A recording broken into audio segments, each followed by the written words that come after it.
रामकृष्ण हरी. रामकृष्ण हरी. आता आम्ही जेवरेवाडीच्या मठामध्ये आहे. हा बाजूलाच किचन आहे, हा बाजूला मठ आहे, हा आमचा स्वयंपाकघर आहे बाजूला.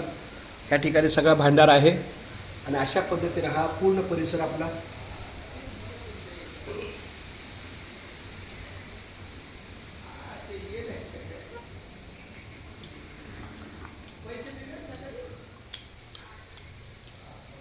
आहे का. भाऊजीची सेवा बुंदीबाई सुद्धा जुलेबाई सुद्धा.